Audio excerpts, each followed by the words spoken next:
اعوذ باللہ من الشیطان الرجیم بسم اللہ الرحمن الرحیم۔ اللہ تعالیٰ کا ارشاد ہے، آپ ان کی باتوں پر صبر کیجیے اور ہمارے طاقتور بندے داؤد کو یاد کیجیے۔ بے شک وہ بہت رجوع کرنے والے تھے۔ ہم نے پہاڑوں کو ان کے تابع کر دیا تھا کہ وہ شام کو اور دن چڑھے ان کے ساتھ تسبیح پڑھیں، اور جمع شدہ پرندے بھی سب ان کی طرف رجوع کرنے والے تھے۔ اور ہم نے ان کی سلطنت کو مضبوط کر دیا تھا، اور ہم نے ان کو حکمت اور فصل خطاب عطا فرما دیا تھا۔ سورۃ صاد آیت نمبر 17 سے 20 تک کا ترجمہ ہے، اور اس کی تفسیر پہلے ہو رہی تھی، اور اب اس کا دوسرا حصہ پڑھتے ہیں تفسیر کا، کہ حضرت داؤد علیہ السلام کی ہیبت۔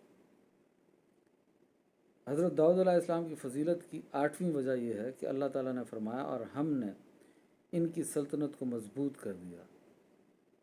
ان کی سلطنت کو مضبوط کرنے کا ایک محامل یہ ہے کہ 4000 آدمیوں کا لشکر دن رات ان کی سلطنت کی حفاظت کرتا تھا، اور اس کا دوسرا محامل یہ ہے کہ حضرت داؤد علیہ السلام جن مقدمات کا فیصلہ کرتے تھے ان کی وجہ سے تمام لوگوں پر ان کی ہیبت چھا گئی تھی۔ امام ابن جریر اپنی سند کے ساتھ روایت کرتے ہیں کہ حضرت ابن عباس رضی اللہ عنہما بیان کرتے ہیں کہ بنی اسرائیل کے ایک شخص نے ان کے ایک بڑے آدمی پر کوئی زیادتی کی۔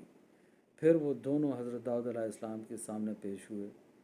جس نے زیادتی کی تھی اس نے اپنے فریق مخالف کے متعلق کہا، اس شخص نے میری ایک گائے غصب کر لی ہے۔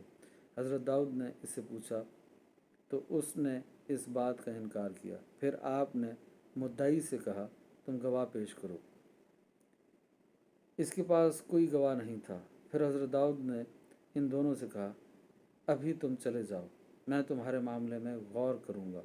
وہ دونوں چلے گئے۔ حضرت داؤد علیہ السلام کو اللہ تعالیٰ نے خواب میں یہ وحی کی کہ جس شخص کے خلاف دعویٰ کیا گیا ہے آپ اس کو قتل کر دیں۔ حضرت داؤد علیہ السلام نے سوچا، یہ تو خواب ہے، میں اس معاملے میں جلدی نہیں کروں گا۔ اللہ تعالیٰ نے دوبارہ ان کو خواب میں وحی کی کہ اس شخص کو قتل کر دیں۔ پھر اللہ تعالیٰ نے تیسری بار ان کو خواب میں حکم دیا کہ وہ اس کو قتل کر دیں، ورنہ اللہ تعالیٰ کی طرف سے ان پر عذاب ہوگا۔ پھر حضرت داؤد نے اس شخص کو بلوا کر فرمایا کہ اللہ تعالیٰ نے مجھ پر یہ وحی کی ہے کہ میں تجھ کو قتل کر دوں۔ اس شخص نے کہا، آپ مجھے بغیر گواہ کے اور بغیر کسی ثبوت کے قتل کر دیں گے؟ حضرت داؤد نے فرمایا، ہاں، میں تم میں اللہ تعالیٰ کا حکم نافذ کروں گا۔ جب اس شخص کو یہ یقین ہو گیا کہ حضرت داؤد اس کو قتل کر دیں گے، تب اس شخص نے کہا، آپ عجلت نہ کریں، جلدی نہ کریں، حتیٰ کہ میں آپ کو اصل واقعے کی خبر دے دوں۔ بے شک اللہ کی قسم، میں نے اس معاملے میں کوئی جرم نہیں کیا، اور نہ اس وجہ سے میں گرفت میں آیا ہوں، بلکہ میں نے اس شخص کے والد کو دھوکے سے قتل کر دیا تھا، سو اس وجہ سے مجھے قتل کرنے کا حکم دیا گیا ہے۔ پھر حضرت داؤد علیہ السلام کے حکم سے اس کو قتل کر دیا گیا۔ یہ جامع البیان میں ہے۔ اور امام ابو جعفر محمد بن جریر طبری فرماتے ہیں کہ اللہ تعالیٰ نے یہ فرمایا ہے کہ ہم نے داؤد کی سلطنت کو مضبوط کر دیا، اور یہ قید نہیں لگائی کہ ان کی سلطنت کو لشکر سے مضبوط کیا، اور نہ یہ قید لگائی ہے کہ بنی اسرائیل پر ان کی ہیبت طاری کر کے ان کے لشکر کو مضبوط کیا ہے۔ اس لیے اولا یہ ہے کہ ان کی سلطنت کی مضبوطی کو کسی خاص قسم کے ساتھ مقید نہ کیا جائے، اور اس کو اپنے عموم پر رکھا جائے۔ حضرت داؤد کا محافظ ان کا لشکر تھا، اور ہمارے نبی کا محافظ اللہ پاک خود تھا۔ اس آیت کی تفسیر میں ہم نے جامع البیان کے حوالے سے یہ ذکر کیا ہے کہ حضرت داؤد علیہ السلام کی حفاظت 4000 نفوس پر مشتمل لشکر کیا کرتا تھا، اور ہمارے نبی سیدنا محمد صلی اللہ علیہ وآلہ وسلم کو اپنی حفاظت کے لیے کسی لشکر کی ضرورت نہ تھی۔ آپ کی حفاظت خود خدائے لم یزل کرتا تھا۔ قرآن مجید میں ہے، سورۃ المائدہ آیت نمبر 67، اور اللہ لوگوں کے شر سے آپ کی حفاظت فرمائے گا۔ حضرت سیدہ عائشہ رضی اللہ عنہا بیان کرتی ہیں کہ پہلے نبی صلی اللہ علیہ وآلہ وسلم کی حفاظت کی جاتی تھی، حتیٰ کہ یہ آیت نازل ہوئی، اور اللہ لوگوں کے شر سے آپ کی حفاظت فرمائے گا۔ تب رسول صلی اللہ علیہ وسلم نے خیمے سے اپنا سر باہر نکال کر فرمایا، اے لوگو واپس جاؤ، بے شک اللہ نے مجھے محفوظ کر دیا ہے۔ یہ سنن ترمذی کی حدیث ہے۔ اور حضرت ابو سعید خدری رضی اللہ عنہ بیان کرتے ہیں کہ رسول صلی اللہ علیہ وسلم کے چچا محترم حضرت عباس رضی اللہ عنہ ان مسلمانوں میں سے تھے جو رسول صلی اللہ علیہ وسلم کی حفاظت کرتے تھے۔ جب یہ آیت نازل ہوئی اور اللہ لوگوں کے شر سے آپ کی حفاظت فرمائے گا، تو رسول صلی اللہ علیہ وسلم نے اپنی حفاظت کے انتظام کو ترک فرما دیا۔ اللہ تعالیٰ کی حفاظت فرمانے کی ایک مثال یہ ہے کہ حضرت جابر بن عبداللہ رضی اللہ عنہما بیان کرتے ہیں کہ وہ رسول صلی اللہ علیہ وسلم کے ساتھ نجد کی طرف ایک غزوہ میں گئے، اور جب رسول صلی اللہ علیہ وسلم واپس ہوئے تو وہ آپ کے ساتھ واپس آئے۔ ایک وادی جس میں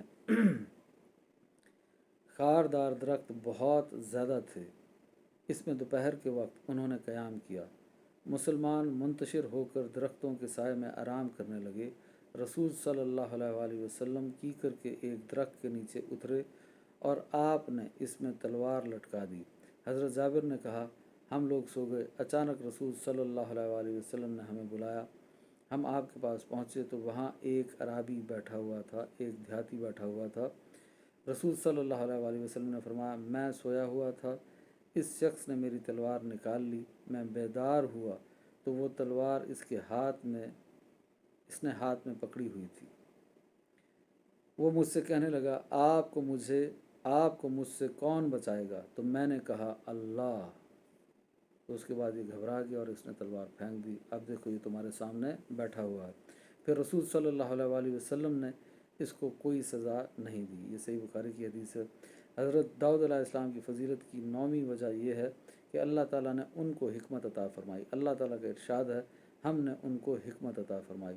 علامہ حسین بن محمد راغب اصفہانی لکھتے ہیں کہ حکمت کا معنی ہے علم اور عقل کے ذریعے حق بات تک رسائی حاصل کرنا۔ اللہ تعالیٰ کی حکمت کا معنی یہ ہے کہ اشیاء کی معرفت اور ان کو نہایت مضبوطی کے ساتھ پیدا کرنا، اور انسان کی حکمت کا معنی یہ ہے کہ موجودات کی معرفت اور نیک اور اچھے کاموں کا کرنا۔ اور نبی صلی اللہ علیہ وسلم نے فرمایا ہے، بعض اشعار میں ضرور حکمت ہوتی ہے، یعنی ان اشعار کا مضمون صحیح اور صادق ہوتا ہے۔ حضرت ابن عباس رضی اللہ عنہما نے فرمایا، قرآن حکمت ہے، حلال اور حرام کو جاننا، یعنی قرآن کی حکمت حلال اور حرام کو سمجھنا ہے۔ ایک تعریف یہ کی گئی ہے کہ علوم شریعت اور طریقت کو حکمت کہتے ہیں۔ ہر وہ کلام جو حق کے موافق ہو وہ حکمت ہے، ہر وہ کلام جو معقول ہو اور فضولیات سے خالی ہو وہ حکمت ہے، ہر چیز کو اپنے مقام پر رکھنا حکمت ہے، ہر چیز کا انجام قابل تعریف ہو وہ حکمت ہے۔ تو حکمت کے بارے میں بہت سے قول ہیں کہ قرآن حکمت ہے، سنت حکمت ہے، حدیث حکمت ہے، فقہ حکمت ہے، نبوت حکمت ہے، ولایت حکمت ہے، شریعت طریقت حکمت ہے، صبر، اخلاق، خاموشی اور راز کی حفاظت کرنا حکمت ہے۔ یہ سب اقوال حکمت کے بارے میں ہیں۔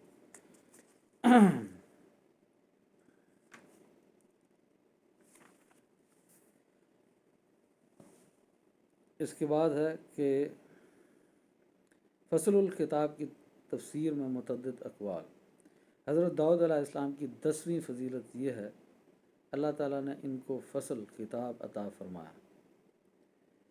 اور علامہ ابو الحسن علامہ بن محمد الماوردی لکھتے ہیں کہ فصل الخطاب کی تفسیر میں 5 اقوال ہیں، اور مختصر بات اس میں صرف اتنی پڑھنی ہے کہ حضرت ابن عباس رضی اللہ عنہما اور حسن بصری نے کہا کہ فصل الخطاب سے مراد عدل اور انصاف سے فیصلہ کرنا ہے، اور فصل الخطاب سے مراد ایسا خطاب ہے جو کسی مقدمے کے فریقین کے درمیان حق کو باطل سے اور صواب کو خطا سے اور صحیح کو غلط سے ممیز اور ممتاز کر دے، یعنی حق کو باطل سے جدا کر دینا، صواب کو خطا سے جدا کر دینا، صحیح کو غلط سے جدا کر دینا، یہ فصل الخطاب ہے۔ یہاں پر آج کی تفسیر مکمل ہو گئی۔